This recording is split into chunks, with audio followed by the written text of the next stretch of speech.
मथुरा के चौबे थे तो वो थोड़ा भांग भांग पी लेते हैं, थोड़ा नशा भी कर लेते हैं।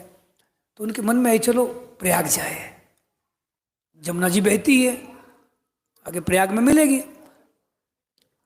तो रात्रि के समय 9-10 बजे उन्होंने नौका में बैठे, थोड़ा नशा का कश ठीक ठाक लगा लिए और बैठ गए और जय जमुना मैया की चप्पू चलाने लग गए। अब नशे में मतवाले होकर जय जमुना मैया की धारा भी चल रही है, चप्पू भी चल रहा है और इस तरह से पूरी रात चलते चलाते चप्पू चलाते। सुबह हुई, सुबह कुछ थोड़ा नशा भी कम हुआ तो देखा हम कहीं नगर में आ गए हैं, बड़ा नगर है। पूछे तो सही, हम प्रयागराज में पहुंच गए हैं, कहीं उससे आगे तो नहीं निकल गए? गंगा धारा तो आगे भी जाती है, कोई वहाँ कोई टोल तो लगा हुआ नहीं बीच नदी में, कहीं आगे तो नहीं निकल गए? तो ऐसे कोई भाई स्नान करने आए घाट पर, उनसे पूछा भाई साहब ये कौन सा शहर है?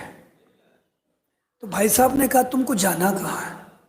बोले हमको प्रयागराज जाना है, कहीं हम आगे तो नहीं निकल गए? तो भाई साहब ने कहा नहीं नहीं अभी आप आगे नहीं निकले, अभी आप बहुत पीछे, अभी आप मथुरा पहुंचे हैं। पूरी रात बीत गई, धारा का प्रवाह भी चला, चप्पू भी चलाया, मथुरा से चले, पूरी रात चले, चप्पू भी चलाया और मथुरा में पहुंचे। थोड़ा थोड़ा नशा बाकी, आधा तो उतर गया। फिर पूछा अच्छा घाट कौन सा है? बोले ये जो कंस को जहाँ जब भगवान श्याम सुंदर ने मारा था उसके बाद जो विश्राम किया था वो विश्राम घाट है। सारा नशा उतर गया, विश्राम घाट से चले थे, पूरी रात चले, चप्पू चलाया, नौका की जमुना की धारा भी चली और विश्राम घाट में पहुंचे। पूरा नशा जब उतर गया तब उन्होंने अपनी वो इंक्वायरी बिठाई, बात क्या है? देखा तो पीछे जो नौका की जो रस्सी थी वो खूंटी से बंधी रह गई, खूंटी से बंधी रह गई।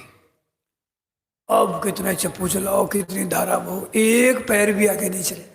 तो मेरे बहन भाई हमें श्याम चाहिए, श्याम से चाहिए। अगर ये जीवन में रहेगा ना तो फिर वो चौबे की धोखा वहीं की वेट की रहेगी। लगेगा तुमने बहुत कुछ कर लिया, बहुत भजन कर लिए, बहुत बड़े कार्यक्रम कर लिए, वो चप्पू चलाने की तरह है, एक पग भी नौका के नहीं चलेगी, जीवन वहीं का वहीं अटका रह जाएगा। इसलिए वास्तव में भक्ति कब पुष्ट होती है, भक्ति योग कब होगा?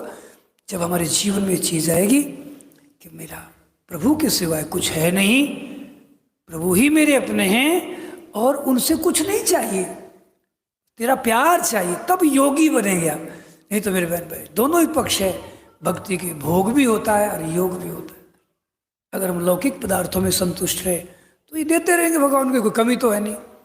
आगे आगे जन्म भी देते रहेंगे, इस जन्म में बाकी रहेंगे तो आगे और मॉडल दे देंगे, 84 लाख मॉडल है उसके पास, वो बढ़िया बढ़िया सुख भोग और जगह भी मिल जाएंगे। पर भोग होगा भैया, जीवन में परेशानी तो बनी रहेगी, चक्कर तो चलता रहेगा फिर। इसलिए आओ भक्ति योगी हम बने, प्रभु चाहिए, प्रभु मेरे अपने हैं और कुछ भी मेरा नहीं है और कुछ भी मुझे नहीं चाहिए, तब हम योगी होते हैं। इसी को ही नाम भक्ति, मेरा कुछ नहीं और मुझे कुछ नहीं चाहिए, तब भक्ति योग होगा भैया। नहीं तो भक्ति तो होती है, योग नहीं।